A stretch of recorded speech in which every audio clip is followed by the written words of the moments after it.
वासुदेवाय।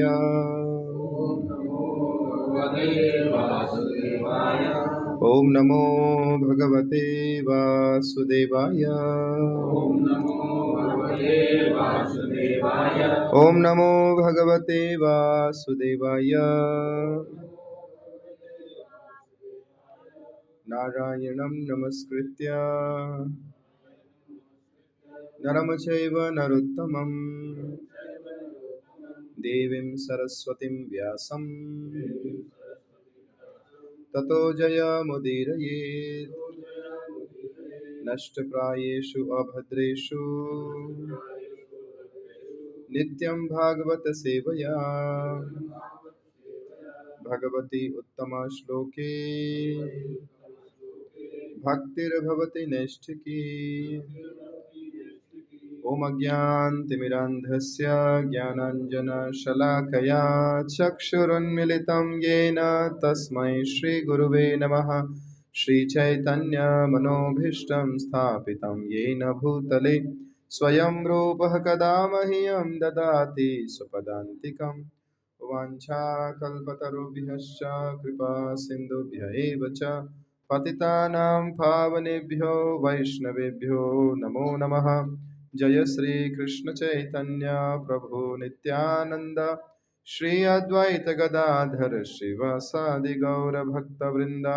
हरे कृष्णा कृष्ण कृष्ण हरे हरे, हरे राम राम राम हरे हरे। नमो विष्णुपादाय कृष्ण पृष्ठाय भूतले श्रीमते भक्ति वेदांत स्वामिनिति नामिने। नमस्ते सरस्वते देवे गौरवाणी प्रचारिणे निरविशेष शून्यवादी पाश्चात्य देश तारिणे।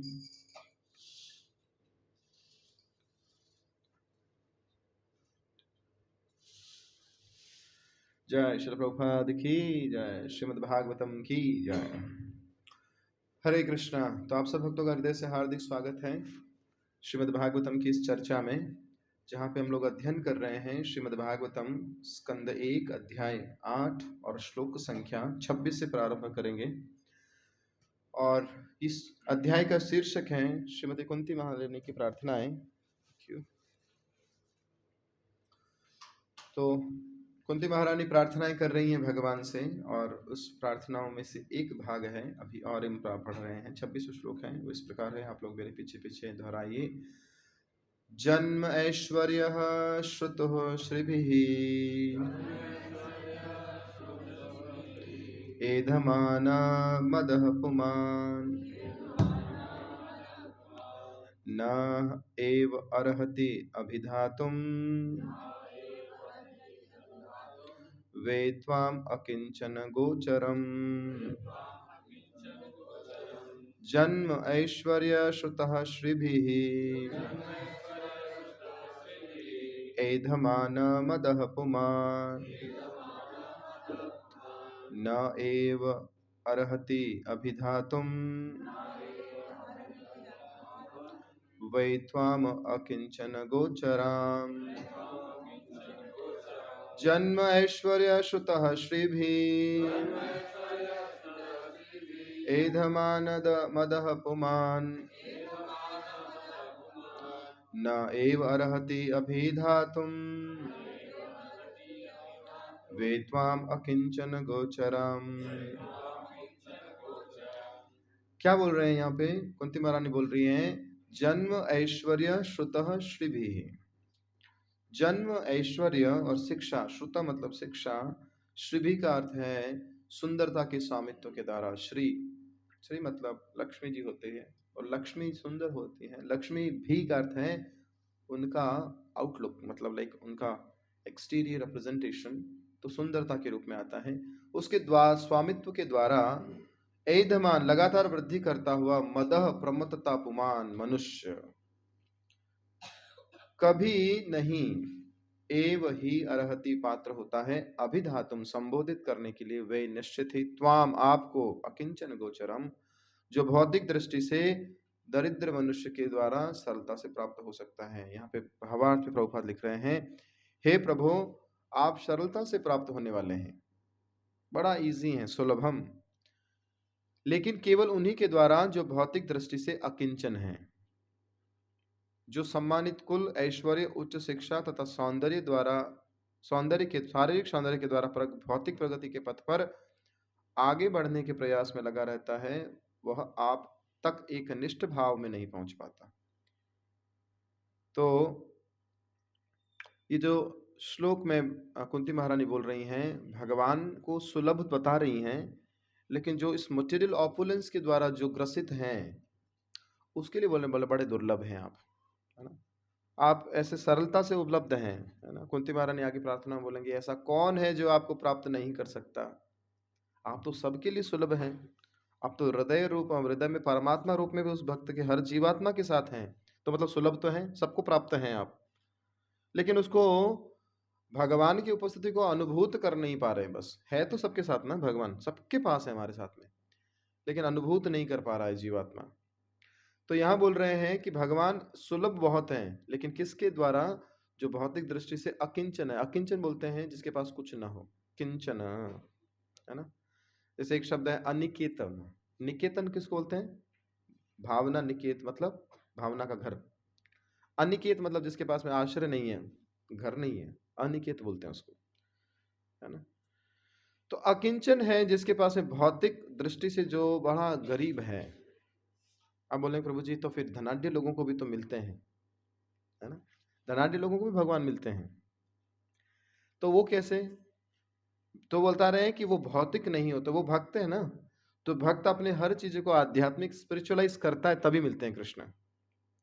हमें भी स्पिरिचुअलाइज करने की प्रैक्टिस मिलती है अपने गुरुजनों से, कि हम हर चीज का आध्यात्मिकीकरण करें। भौतिक रहेगा जब तक, तब तक कृष्ण दुर्लभ है।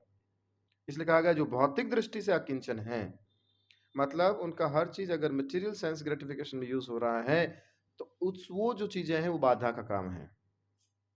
इसलिए कहा गया कि हमारे जीवन में कौन सी चीज अनफेवरेबल, जो मतलब कौन सी चीज अननेसेसरी है, क्या चीज अनावश्यक है और बाधा है।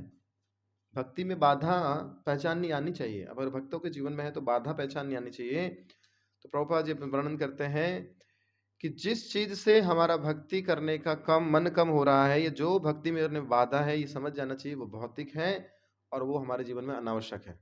कुछ भी चीज ले लीजिए, जिस चीज के कारण हमारा भक्ति कम हो रहा है, माला कम हो रही है, भक्तों का संग कम हो रहा है, साधना कम हो रही है, वो चीज अननेसेसरी है, वो भौतिक है।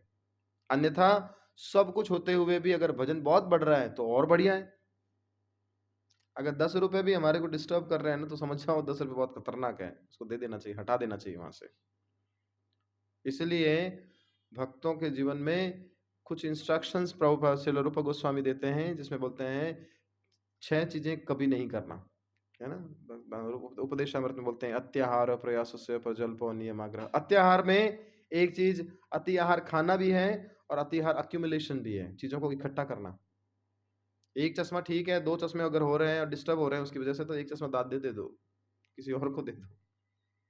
तो कहने का मतलब यह है कि जो भौतिक दृष्टि से अकिंचन है का अर्थ है जो स्पिरिचुअलाइज नहीं है उसके पास चीजें अगर उसको देखने से कृष्ण याद नहीं आ रहे हैं तो भौतिक है।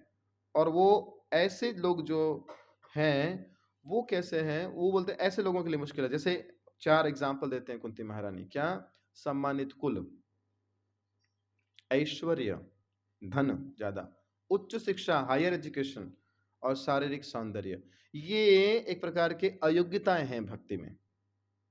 अगर वो आध्यात्मिक नहीं है तो स्पिरिचुअलाइज नहीं है, तो धन होना चाहिए, लेकिन अगर धन भगवान की सेवा में नहीं लग रहा है, वो केवल शारीरिक शोभा में लग रहा है, केवल सेंस ग्रेटिफिकेशन लग रहा है, केवल मेरे लिए होना चाहिए, मेरे परिवार के लिए होना चाहिए, स्टेटस शो करने के लिए हो रहा है, तो वो धन जो है बहुत बड़ा बाधा है, उसको बांट देना चाहिए। वैसे भी धन बांटना ही चाहिए। तो यहाँ बोल रहे हैं कि सम्मानित कुल, ये भी एक प्रकार का अहंकार का कारण बनता है, धन भी अहंकार का कारण बनता है। हायर एजुकेशन तो बनती ही बनती है। चैतन्य चरितामृत में बोलते हैं जड़ेर विद्या माया और वैभव। जड़ की जो जड़ विद्या है, ये माया का एक बहुत बड़ा वेपन है, ये बहुत बड़ा औजार है जिससे हम भगवान से विलग हो जाते हैं। बोलते हैं ना जो हायर एजुकेशन होते हैं ना, उनको भक्त बनाना बड़ा बहुत मुश्किल है। और जो बिल्कुल पढ़े लिखे नहीं होते, सरल होते हैं, वो आराम से झुक जाते हैं, विनम्रता से प्रणाम करना सीख जाते हैं, फॉलो करते हैं, उनको बहुत आसान है भक्त बनाना। लेकिन जो हायर एजुकेशन में जितना जितना मटेरियल एजुकेशन जिसका हाई है, उसको भक्त बनाना बहुत मुश्किल है। इसलिए हमारे इस्कॉन में कहा जाता है पीएचडी का फुल फॉर्म क्या है? Permanent head damage. उसका हेड डैमेज हो गया, हम कुछ नहीं कर सकते। जो जो पीएचडी करते हैं बस गए काम से। लेकिन कुछ कुछ विरले भक्त होते हैं, हमारे इस्कॉन में है, बहुत हाई स्कॉलर्स भी हैं। वो क्यों है? क्योंकि उनके जीवन का एक ही बड़ा जो बहुत बड़ा सौभाग्य है वो ये है कि वो पीएचडी हेड डैमेज होने से पहले भक्तों से जुड़ जाते हैं, गुरु का आश्रय ले लेते हैं, तो वो हेड डैमेज होने नहीं देते। तो इसलिए वो योग्यता भी आ जाती है भौतिक संसार वाली, और वो बच भी जाते हैं। दोनों होता है। आप जानते हैं हमारे यहाँ पे पीएचडीज हैं बहुत अच्छे, but wonderful devotees they are. अगर भक्तों का संग नहीं होता, अगर गुरु का आश्रय नहीं होता, तो पक्का उस कैटेगरी में चले जाते हैं। लेकिन ये सौभाग्य है। तो बोल रहे हैं भौतिक प्रगति के पथ पर आगे बढ़ने के प्रयास में लगा रहता, जो हमेशा इन चीजों को यूज करता हुआ, इन चीजों को लक्ष्य क्या यूज कर रहे हैं? सुंदरता का यूज कर रहे हैं भौतिक प्रगति में आगे बढ़ने के लिए। हायर एजुकेशन कर रहे हैं और भौतिक और बन जाऊं।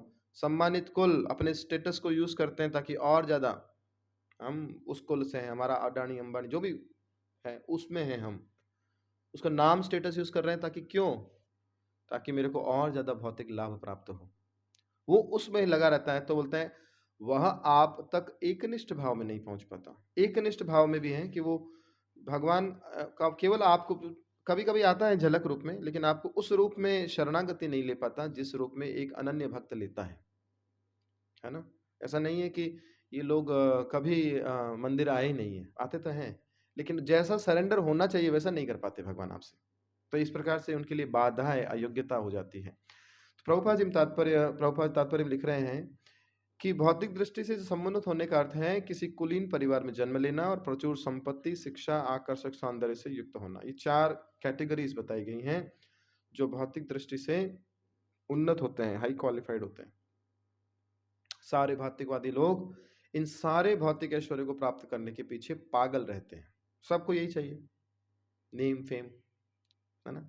चैतन्य शिक्षाष्टकम में चैतन्य महाप्रभु क्या बोलते हैं? शिक्षा बोलते हैं यदि भक्ति में आगे चलना है तो हमारा भाव कैसा होना चाहिए? न धनम न जनम न सुंदरिम कविताम व जगदीश काम आए। और भौतिक संसार क्या बोलता है? हाँ धनम, हाँ जन्म, हाँ सुंदरिम, हाँ कविता। हमारा तो यशोगान होना ही चाहिए। और इवन भक्तों के समाज में आके हम लोग यहाँ पे भी यही ढूंढते हैं। मेरा नाम अनाउंसमेंट नहीं हुआ इस बार, है? मेरा अनाउंसमेंट क्यों नहीं हुआ? ये जानबूझ के ऐसा करते हैं भक्त हमारे साथ में। हमारा जब होता है अनाउंसमेंट तो भूल जाते हैं ये, उनका तो बिल्कुल याद रखते हैं, ये भी रखते हैं बहुत बड़े परफेक्टली। तो हाँ कविताम, ये संसार का मापदंड है। तो कहा गया कि जो ऐश्वर्य पीछे पागल रहते हैं। पागल रहने का मतलब, पागल किसको बोलते हैं? पागल कौन है? जिसको, और पागल किसको बोलते हैं? हैं?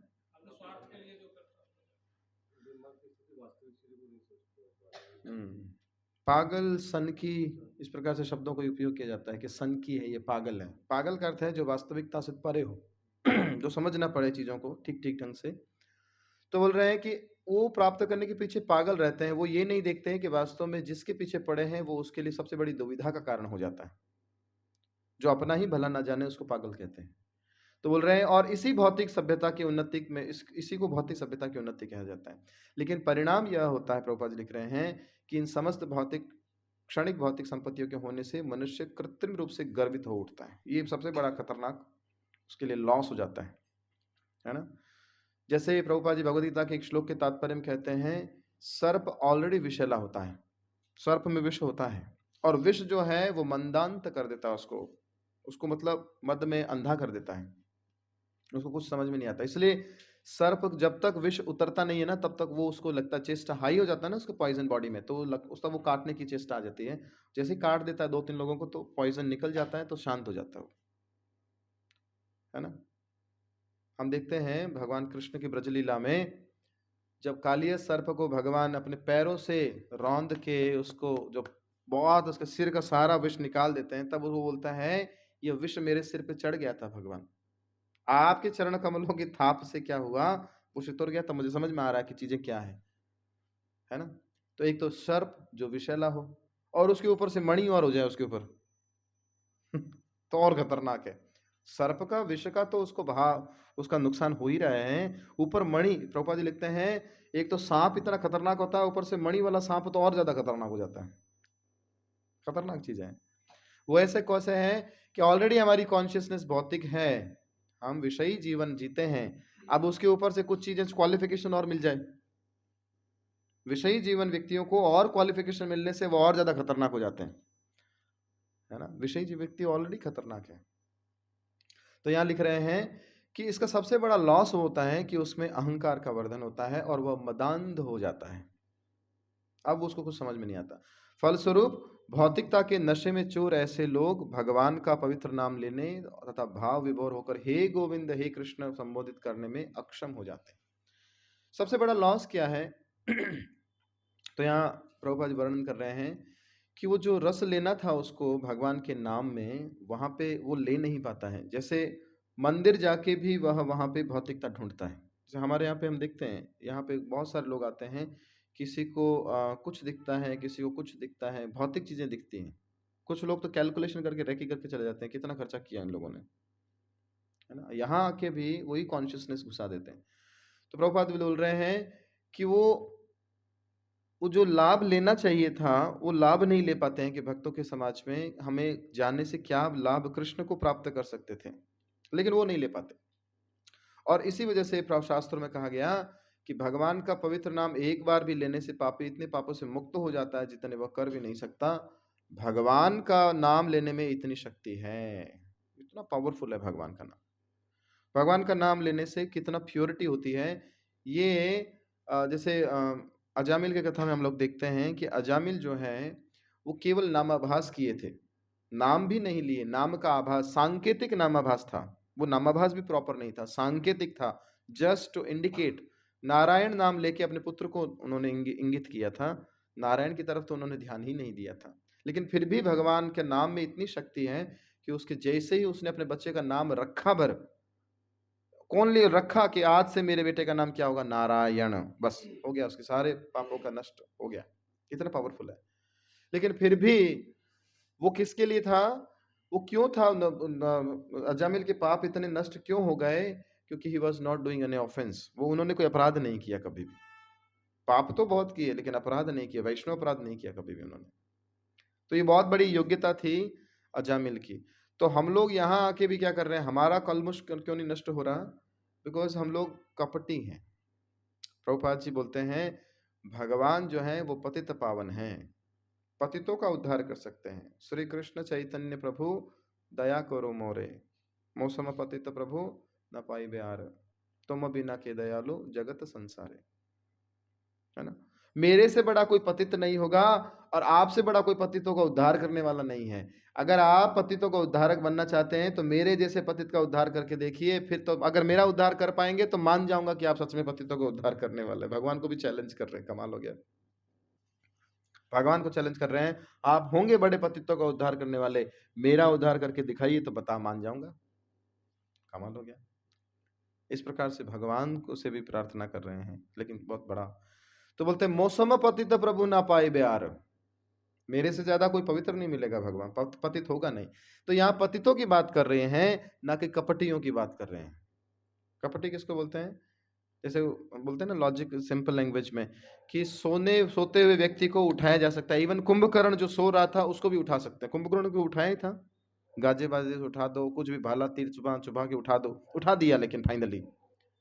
लेकिन जो सोने का ड्रामा करे उसको कोई नहीं उठा सकता। आप आंख बंद कर लो, आप सोच लो मेरा आंख खोलनी ही नहीं है, तो इस सीढ़ियों से रगड़ते हुए कोई ले जाएगा ना बाहर, तब भी आंख नहीं खोलोगे। तो ऐसे व्यक्ति को कोई उठा सकता है? कोई नहीं उठा सकता। संसार की वो फोर्स तो भी उसके आगे छोड़ दोगे तभी आंख बंद रखेगा, वो नहीं उठाएगा। वैसे ही जो पतित है उसका उद्धार किया जा सकता है, कितना ही कोई पतित क्यों ना हो। संसार में ऐसा कोई पाप कृत्य नहीं है जो भगवान के नाम से नष्ट ना हो जाए। लेकिन जो कपटी है उसका कैसे उद्धार होगा? उसका नहीं हो सकता उद्धार। तो ये सोच के बैठा है। इसलिए यहाँ आने के बाद में भी जो भक्तों के समझ में आके भी सरल नहीं हो पाते हैं, अपने मन में अपना एजेंडा लेके चलते हैं, उन भक्तों के जीवन में कभी कोई परिवर्तन नहीं। हालांकि वो भक्त नहीं होते, भक्त प्रायः होते हैं। तो इसलिए सरल होना चाहिए, तब हमारे हर कलमश को नष्ट किया जा सकता है। ऐसा प्रभुपाद जी यहाँ वर्णन कर रहे हैं। इस कथन में तनिक भी अतियुक्ति नहीं है। ऐसा नहीं कि एग्जैजरेट करके बताया गया है या ज्यादा बता दिया, ये तो कम है वास्तव में। सचमुच भगवान के पवित्र नाम में ऐसी प्रबल शक्ति है, ऐसा हम देखें, है ना? करके देखना पड़ेगा, एक बार सरल होके बोलना पड़ेगा, हाँ कृष्ण मैं आपका हूं, एक बार बोलना पड़ेगा। फिर देखिए भगवान बहुत पॉजिटिव है, भगवान बहुत स्वामित्व भाव में रखते हैं। भगवान बोलते हैं ये मेरा है। वो एक वीडियो आपने देखा ना, फोटो, एक बार एक भक्त ने जाके मंदिर में बोल दिया कृष्णा आई एम योर्स, मैं आपका हूं। भगवान ने बड़ा सीरियस लिया। आप तो शायद सीरियसली नहीं बोले होंगे, लेकिन भगवान ने बड़ा सीरियस लेते हैं। उसके बाद में वो इधर उधर संसार में जब जाता है तो भगवान उसको, एक हाथ में उसके मोबाइल है, उधर देख रहा है, कृष्ण उसकी टांग खींच के लेके जा रहा है, कहाँ जा रहा है तू, चल मंदिर। इसलिए अगर आपने भगवान को एक बार अपना कह दिया, भगवान आप मेरे हैं और मैं आपका हूं, उसके बाद में आप संसार भोग के दिखाइए, आपका मन ही नहीं लगेगा। आप जाओगे लेकिन वापस लौट के इधर ही आओगे, हो नहीं सकता ये। भगवान नहीं छोड़ते, भगवान बोलते हैं तुम तो मेरे हो ना, मेरे को बोला था ना, बोले मजाक में बोला था, भगवान बोलते मैं मजाक समझता नहीं हूँ, पकड़ चल मेरे साथ में, हरे कृष्णा करेगा तभी। इसलिए भक्त लोगों के जीवन में एक बड़ी विडंबना है कि वो भक्त लोग जो है ना भगवान के इसमें बोलते हैं ना, ये अंडरवर्ल्ड है, ये अंडरवर्ल्ड है, इधर आने का रास्ता है, जाने का रास्ता नहीं है। और एक बार आ गए तो जा नहीं पाओगे। थोड़ा सा हो सकता है कभी कभार खिड़की से बाहर कूद के, लेकिन आना इधर ही पड़ेगा आपको, वापस इधर ही संतुष्टि प्राप्त होगी। तो भगवान क्या, भगवान है ना, भगवान के इस, अब संसार भी नहीं भोग पाते भक्त लोग, है ना। भक्त लोग अगर कोई चाहे भी मन में कि मैं भक्ति भी कर लूंगा और संसार भी छुपा के भोगता रहूंगा, वो भोग नहीं पाता बेचारा। जैसे हम लोग हैं, अभी शादी भी हम जाएं बेचारे हम लोग हैं, तो थोड़े दिनों बाद निर्णय यही निकलता है छोड़ो ना, जाना छोड़ देते हैं। हम क्या दोहरी जिंदगी जी नहीं पाते, फिर फाइनली बोलते हैं यार छोड़ो, अपन लोग मंदिर में चलेंगे, अपन शादी वादी करनी है तो मंदिर के हिसाब से करेंगे, वही अच्छा लगता है। इस भगवान के नाम की इतनी प्रबल शक्ति है कि हमारे पाप करने की चेष्टा को भी नष्ट कर देता है। इसलिए तो भक्ति को कहा गया है कि वो जो पाप के बीज हैं उनको भी नष्ट कर देता है। तो जो पाप करने की इच्छा है ना वो भी नष्ट हो जाती है, पाप तो नष्ट होते ही है। जो डिजायर है वो डिजायर भी खत्म हो जाती है। हम ना चाहते हुए भी हमारे पाप भोग, संसार भोगने की इच्छा नष्ट हो जाएगी। आप सोचते तो दिमाग तो बोलता है यार ये छूट रहा है, ये छूट क्यों रहा है, अरे यार ये मजा क्यों नहीं आ रहा मेरे को डिस्को पार्टी में, ये गाने अच्छे क्यों नहीं लग रहे। बुद्धि तो ये कह रही है कि छूट रहा है, लेकिन वास्तव फिर भी मन नहीं लगता, हम चाह के भी एंजॉय नहीं कर पाते संसार को। मतलब पाप करने की प्रवृत्ति भी नष्ट हो जाती है। पाप नष्ट हो वो तो कोई बड़ी बात नहीं है, लेकिन पाप करने की प्रवृत्ति नष्ट हो जाए, इच्छाएं नष्ट हो जाए, वो है भगवान के नाम का प्रभाव। तो इसलिए कहा गया है, लेकिन ऐसा नाम लेने में गुणता चाहिए, यह भाव की गुणता पर निर्भर करता है, इंटेंशन। इसे बोलते एक बार अगर कहना है, शुद्ध नाम एक बार लेना काफी है। उस एक शुद्ध नाम को लेने के लिए हम जीवन भर रगड़ा कर रहे हैं, हरे कृष्ण हरे कृष्ण। जिस दिन एक शुद्ध नाम ले लिया उस दिन जो है निश्चित है कृष्ण हमारे को प्राप्त हो जाएंगे। तो यहाँ पर क्या है, प्रभुपाद लिख रहे हैं, एक असहाय व्यक्ति भगवान का नाम भाव विभोर होकर ले सकता है, लेकिन यदि उसी नाम को कोई भौतिकता से संपन्न व्यक्ति लेता है तो उसमें उतनी निष्ठा नहीं हो सकती। इसलिए intention is very important behind, कि बोलते हैं काम करने के पीछे उसका भाव कैसा है, क्यों ले रहे हैं। इसलिए कहा गया नाम में भी मुक्ति नाम और भुक्ति नाम दोनों होते हैं। भोगने के लिए नाम लेता है कोई, और कोई मुक्त होने के लिए नाम लेता है। हम किस लिए ले रहे हैं, मैं यहाँ आया हूं, क्या मोटिव है। इवन हमारे इस्कॉन को भी कल्प वृक्ष के रूप में कहा गया है ना, कल्प वृक्ष जैसा है ये। भगवान के भक्त कैसे हैं, कल्प वृक्ष के समान। हम लोग डेली प्रणाम करते हैं, वांछा कल्पतरुभ्यश्च कृपा सिंधुभ्य एव च पतितानां पावनेभ्यो वैष्णवेभ्यो नमो नमः। वैष्णव कैसे हैं, कल्पतरु के समान है ना। एक वैष्णव कल्पतरु के समान है, जैसी इच्छा होगी वैसा आपको इस जीवन में फलित हो जाएगा।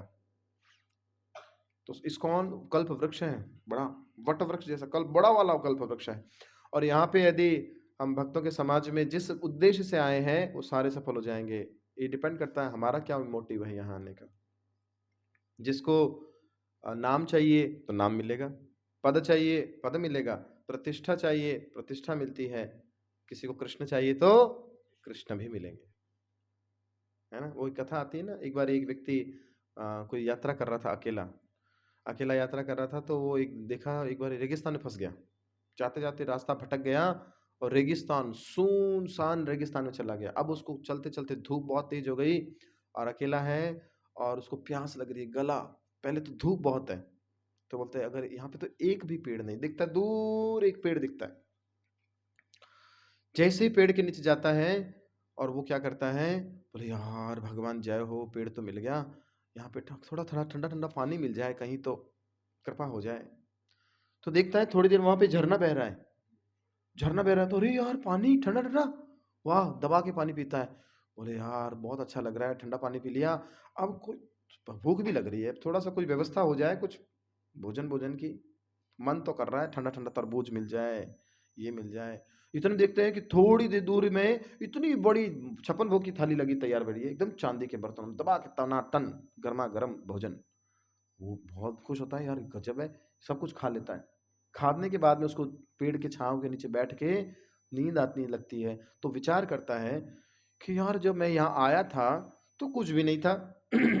जैसे ही मैं आया, झरने की इच्छा हुई तो झरना प्रकट हो गया, भोजन की इच्छा हुई तो भोजन प्रकट हो गया। यहाँ कोई भूत वूत तो नहीं है, भूत वूत तो नहीं है कहीं भूत आ जाए और मेरे को मार दे। इतनी देर में भूत भी आ गया, उसका गला पकड़ के मार भी दिया उसको।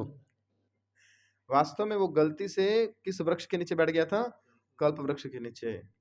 वो कल्प वृक्ष जैसे जैसे वो इच्छा कर रहा था वैसी उसकी फलित हो रही थी। तो वैसे ही यहाँ हम किस लिए आए हैं, भक्तों के समाज में किस लिए आए हैं, नाम पूजा प्रतिष्ठा, बोले हाँ वही चाहिए हमें, तो सब मिल जाएगा, लेकिन कृष्ण नहीं मिलेंगे। जो एक्चुअली मूल जो प्रभुपाद की कृपा से जो हमें मिल सकता है, भगवान के शुद्ध भक्तों का संग, नाम की महिमा का वो जो आधार है वो, और कृष्ण ये नहीं मिलेंगे, क्योंकि वो हमारा कोई मोटिव ही नहीं था। और जिसका मोटिव है निश्चित रूप से बहुत बढ़िया तरीके से सुखी है वो। इतना करने के बाद में हमारी दाई अग्नि क्यों नहीं नष्ट हो रही, क्योंकि हम चाहते नहीं है कि दाई अग्नि नष्ट हो। तो यहाँ लिख रखा है कि उसके पीछे उसके ना निष्ठ, उसका उसका मोटिव क्या है। है ना। तो असहाय व्यक्ति भगवान का नाम, देखो दुखी होके भी यहाँ पे लोग आते हैं, यहाँ पे बहुत सारे लोग आते हैं जो अपना मतलब प्रभु जी बहुत परेशान है। इस इस्कॉन जैसे उत्तम उच्चतम संस्थान को भी, इतने बढ़िया भक्तों के समूह समुदाय को भी एक प्रकार से कर्मकांड में बदल देते हैं। यहाँ के अभी भक्त लोग सोचते हैं, जो आर्तो हैं वो क्या सोचते हैं कि शायद थोड़ा मोटा कुछ कर लें तो हमारा वो आते ही पर्पज इतने कि हमारा कष्ट सॉल्व हो जाए, प्रॉब्लम सॉल्व हो जाए, ताकि संसार को और भोग पाए। या फिर कुछ आते ही इसलिए हैं कि यहाँ पे बहुत बढ़िया अप्रोच वाले लोग हैं, हमारा काम हो जाएगा, हमारा बेटा सेटल हो जाएगा, जॉब लग जाएगी, हमारी ये काम हो जाएगा, हॉस्पिटल बढ़िया हो जाएगा, हमारा काम, इसके लिए आते हैं। तो बोलते हैं भाव विभोर होकर ले सकता है, लेकिन उतनी निष्ठा नहीं होती, नैष्ठिक की भक्ति प्राप्त नहीं होती। क्यों? क्योंकि वास्तव में अनर्थों को साथ में लेके चलता है वो।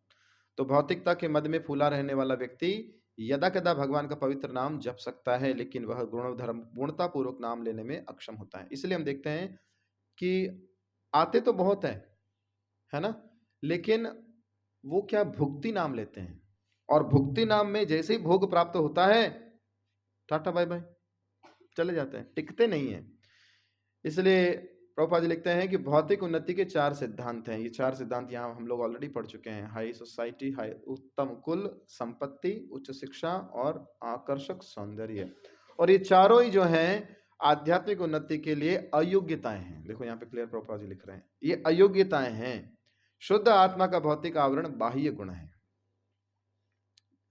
जिस प्रकार ज्वर रुग्ण शरीर का बाह्य गुण होता है, सामान्य विधि यह है कि ज्वर की तीव्रता कम की जाए, न कि कुपचार द्वारा उसे बढ़ाया जाए, है ना। भौतिक आवरण बाह्य गुण है, जैसे ये एक्सटर्नल क्वालिटीज हैं। इसलिए हमारे शास्त्रों में कहा गया कि गुरु से नरमति, गुरु में नरमति देखना, अर्चे सुशिला धीर, अर्चा विग्रहों में देखना कि ये किस चीज का बना हुआ है, सोने का है, चांदी का है, पत्थर का है, किस चीज का है भगवान। अच्छा ये पत्थर के आपके, ओहो। जो अर्चा विग्रहों में धातु या शिला को देखता हो, जो गुरु में नरमति करता हो, और जो वैष्णव में जातिर्बुद्धि रखता हो, जाति तो बाह्य है, एक्सटर्नल है, तो बोलते हैं सजीव नारकीय, वो नरक जाने के पक्के कैंडिडेट हैं जो ऐसा जाति। इसलिए हमारा देखिए ना, इस्कॉन इतने इतने सुंदर संप्रदाय में आपने कभी नहीं सुना होगा कि किसी ने किसी भक्त की जाति पूछी हो। इमेच्योर स्टेज में नहीं है, इमेच्योर में है, वो पूछ ले तो बात अलग है। अदरवाइज इस्कॉन का जो व्यक्ति है वो आपको कभी नहीं पूछेगा कि आप किस जाति के हो, या बताएगा भी नहीं, इंगित भी नहीं करेगा ये वो है ना। He is a wonderful devotee. आइए भगवान के अर्चा विग्रह की सेवा कीजिए। हमको पता भी नहीं है, सच बताओ, हम लोगों को आपस में पता नहीं होगा कि कौन किस जाति, भौतिक समाज की जाति समाज से आया हुआ है ना। आप भगवान का नाम जपना चाहते हैं, आइए, most welcome, you are the best candidate. बस इतना ही योग्यता है। तो यहां लिखा गया कि वास्तव में ये बाह्य गुण है, और बाह्य गुण जो है उसका उस चीज से लेना देना कुछ नहीं है। भक्ति का लक्ष्य लेना देना ही नहीं है बाह्य गुणों से। तो प्रभुपाद लिखते हैं कि जैसे ज्वर रुग्ण शरीर का बाह्य गुण है, जैसे आप होता है बीमार होता है ना व्यक्ति, तो टेम्पर जो फीवर है वो उसका एक कैरेक्टर है, कॉज नहीं है ना। जैसे आप किसी को बुखार आ रहा है, आप केवल पैरासिटामोल देते रहो तो ठीक हो जाएगा क्या? पता चलेगा टाइफाइड के कारण उसका हो रहा, तो ट्रीटमेंट किसका करना पड़ेगा? टाइफाइड का करना पड़ेगा। ये तो एक प्रकार का प्रेजेंटेशन है कि शरीर बीमार है तो कैसे दुख दिखाई देगा। जैसे चोट लगती है तो उसे कैरेक्टर आते हैं कि चोट लग जाने से इन्फ्लामेशन होता है, इन्फ्लामेशन को कैरेक्टर करते हैं, टेम्परेचर होगा, वहां पे दर्द होगा और सूजन होगी, स्वेलिंग होगी, इसको इन्फ्लामेशन बोलते हैं। तो वैसे ही बुखार एक प्रकार का लक्षण है कि रोग है अंदर, लेकिन बुखार का ट्रीटमेंट करते रहे, उस रोग जो मेन कॉज है उसका ट्रीटमेंट नहीं करेंगे तो कभी रोगी सही नहीं हो पाता। तो वैसे ही हमें बुखार का ट्रीटमेंट नहीं करना, बुखार आया क्यों इसका ट्रीटमेंट करना है, क्यों आया ये बुखार उसका ट्रीटमेंट करना है ना। ना कि केवल पैरासिटामोल देते रहो, टेम्परेचर कम करते रहो, टेम्परेचर कम करने से वो कभी व्यक्ति ठीक नहीं हो सकता, मर जाएगा और ज्यादा, ये कुप्रचार है। तो हम लोग इस पे ध्यान दें कि हमारे जीवन में ये इतने सारे जो बाधाएं, हमारे जीवन का भटकन हो क्यों रहा है। तो भटकन, ठीक है प्रभु जी मेरा मन भटकता है, ओके, मैं आप कहीं खुद नहीं भटकूंगा, मैं घर में बैठ जाऊंगा, तो उससे क्या मन भटकना बंद हो जाएगा? ये कारण है कि हमारे जीवन में इतने ज्यादा जो ये जो दुर्भाव आ रहे हैं वो क्यों आ रहा है। तो ट्रीटमेंट करना पड़ेगा कि कृष्ण विमुख जब जीव होता है तभी वास्तव में माया ग्रसित होती है, माया ग्रस्ती है, तो उसको भगवान के पास ले जाओ, अपने आप सीधा हो जाएगा, है ना? तो हम किस मूड में यहाँ पे आए हैं ये इंपॉर्टेंट है। प्रभुपाद लिख रहे हैं कभी कभी ऐसा देखा जाता है कि आध्यात्मिक दृष्टि से उन्नत व्यक्ति भौतिक रूप से निर्धन रह जाते हैं, लेकिन इससे हतोत्साहित नहीं होना चाहिए, क्योंकि ये जीवन की तो एक्सटर्नल है। धन होना, धनवान होना और निर्धन होना ये तो एक्सटर्नल है, एक्सटर्नल है। असली धन तो गोलोक और प्रेम धन हरिनाम संकीर्तन, वो धन है, वो तो है ही सबके पास में। चैतन्य महाप्रभु क्या बोलते हैं, मैं तो लखपतियों के घर धन प्रसाद पाता हूँ। कौन से लखपति बोला प्रभुपाद महाराज महाप्रभु ने? जो 1 लाख नाम जपता हो डेली, वो है लखपति, है ना। तो एक्चुअली धन तो वो है। महाप्रभु किसके घर आ रहे हैं? लखपतियों के घर आते हैं। वो लखपति नहीं जो भौतिक संसाधनों से संपन्न है, वो भौतिक बात नहीं कर लखपति की। तो प्रभुपाद लिखते हैं उल्टे निर्धनता तो शुभ चिन्ह है। जिस प्रकार की शरीर में ज्वर का ताप घटना एक बहुत शुभ है, उसी प्रकार निर्धनता होना तो बहुत बढ़िया है। क्यों? क्योंकि निर्धन व्यक्ति कैसा होता है? निर्धन व्यक्ति की ये मेंटेलिटी रहती है, वो निर्भर होता है, विनम्र बन सकता है, आसानी, उसमें अहंकार आता ही नहीं। डिस्क्वालिफिकेशन बहुत ये क्वालिफिकेशन है ना। इसलिए हमारे आचार्य लोग क्या समझाते हैं कि जैसे ही इस प्रकार का कोई भी प्रकार का अक्यूमुलेशन हो उसको बांट देना चाहिए, रखो मत। क्योंकि अक्यूमुलेशन क्या करता है हमारे को, हमारे लिए क्योंकि जो भी चीज होगी ना, बढ़ा एक्स्ट्रा चीज होगी, वो क्या होगी, हमारा समय, हमारे एफर्ट सब खा जाएगी, क्योंकि मेंटेन करना पड़ता है ना, और फिर उसमें भोगने की प्रवृत्ति, आसक्ति बढ़ जाती है। इसलिए जैसे ही चीज आती है बांट देते। एक बार हम लोग एक भक्त के यहाँ पे प्रसाद माने गए, है ना। एक बहुत धनाढ्य भक्त हैं, वो हमें अपने घर पे बुलाए प्रसाद पाने के लिए। तो उन्होंने, हम 12-13 भक्त थे, तो सारे भक्तों के लिए क्या किया, चांदी के बर्तन उन्होंने अरेंज किए, चांदी की प्लेट, चांदी की गिलास, चांदी की कटोरी, चम्मच, सब कुछ, और ऐसे लंबे लाइन से लगा दिए चांदी के बर्तन। अब हमने तो कभी पाया नहीं, उसको देखा तो हमें तो डर लगा। तो जैसे ही बोले कि प्रभु जी प्रसाद पाइए, तो देखा बर्तन, बड़े भाई साहब खतरनाक है। तो सब बोलते प्रभु जी इसमें नहीं, इसमें नहीं, इसमें नहीं, आप हमें वो डिस्पोजेबल, हमारी बोलते हैं ना औकात ही वही है कि डिस्पोजेबल खा ले, फेंक दे, चलो जी टाटा बाय बाय। स्टील भी नहीं मिलता बहुत जगह। तो वो भक्त बोलते हैं नहीं नहीं प्रभु जी आपके लिए ही हम स्पेशली लेके आए, आपको इसी में पाना है। सब लोगों को वही बोल रहे हैं।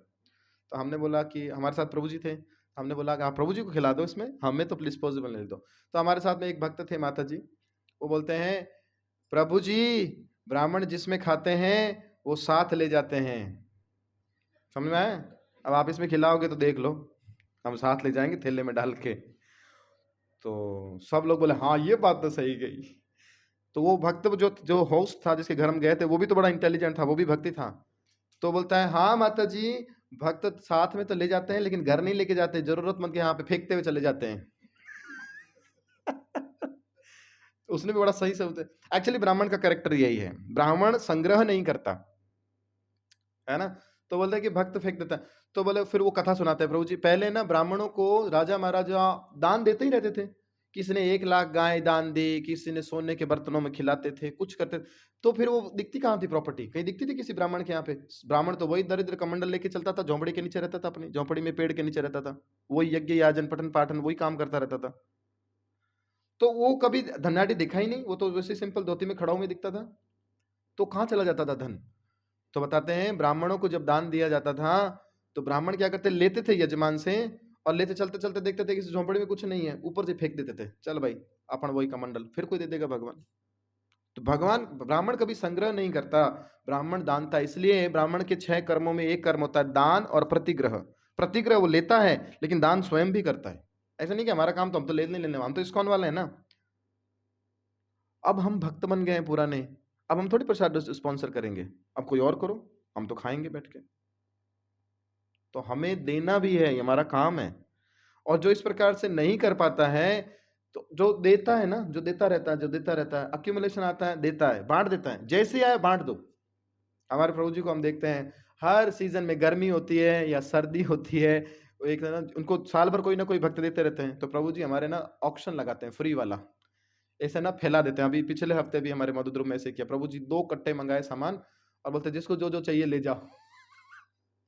इज अ वंडरफुल ब्राह्मण, वंडरफुल वैष्णव। प्रभु जी बोलते मैं क्या करूंगा, इतना ले जाओ, मुझे जितनी जरूरत है मेरे पास है, नहीं तो और कोई ला देगा, आप लोग ले जाओ। बांटते हैं पूरा। और हमें भी क्यों बोल देते हैं, बोले तुम भी घर मत लेके जाना, तुम्हारे सेंटर में जिसको जरूरत है उसको दे देना। कि प्रभु जी बोलता है नहीं तो तुम अक्यूमुलेशन करने लग जाओगे, फंस जाओगे। तो यहाँ कहा गया निर्धनता तो शुभ चिन्ह है, जिस प्रकार की शरीर में ज्वर का ताप घटना शुभ है। टेम्परेचर कम होगा तो अच्छी बात है ना, टेम्परेचर कम रहना चाहिए बॉडी का। तो जीवन का उद्देश्य उस भौतिक मद को घटाना होना चाहिए, जिसके कारण मनुष्य अपने जीवन के उद्देश्य के विषय में अधिकाधिक भ्रमित हो जाता है। तो जो जो चीजें बाधा है, जिस चीज से हमारा भजन कम हो रहा है वो बाधा है। इसलिए रूप गोस्वामी जी क्या बोलते हैं, अनुकूल से संकल्प प्रतिकूल से वर्जनम। अनुकूल चीजों को ग्रहण करना है, प्रतिकूल चीजों को छोड़ना है, ये ध्यान रखना पड़ेगा। लेकिन प्रतिकूल चीजें पहचान में भी आनी चाहिए। जैसे आवश्यकताओं को पूरा करना चाहिए, लेकिन शौक को पूरा करने का कोई लिमिट है? कोई लिमिट नहीं है। माता पिता को अपने संतान के प्रति यही करना चाहिए, उनकी आवश्यकताएं पूरी करनी चाहिए। माता पिता किस लिए हैं? उनकी आवश्यकताएं पूरी करने के लिए। शौक पूरे करने हैं तो बेटा खुद कमाओ और खुद का शौक पूरे करो अपने। माता पिता शौक पूरे करने के लिए थोड़ी होता है। शौक पूरे करेंगे तो कोई लिमिट है किसी की? कोई लिमिट नहीं है। एक एप्पल, क्या पापा एक एप्पल सुबह चाहिए, एक एप्पल शाम को चाहिए, तो बोला बेटा गोल गोल वाला एप्पल है हमारे पास में, ये वाला एप्पल ना है। वही है, शौक नहीं पूरे किए जा सकते। इसलिए बोल रहे हैं कि वास्तव में जीवन का उद्देश्य उस भौतिक मद को घटाना होना चाहिए। हमारा काम, लक्ष्य है कि क्या चीजें बाधाएं हैं हमारे जीवन में, ऑब्स्ट्रक्शन क्या है, वो हम धीरे धीरे धीरे धीरे कम करें। और ये कैसे पता चलेगा? हमारे को तो पता भी नहीं चलता। इसलिए हमें एक उन्नत वैष्णव का संग चाहिए, वो बताएंगे ये आपके लिए एक्स्ट्रा है, इसको मत रखो अपने पास, छोड़ दो, ये मत करो, ये छोड़ दो। इवन कई बार आचार्य लोग, गुरुजन ये भी बोलते हैं इतना, ये जो आप तो इतनी क्लासेस ले रहे हो कम कर दो, ये तुम्हारे लिए ठीक नहीं है।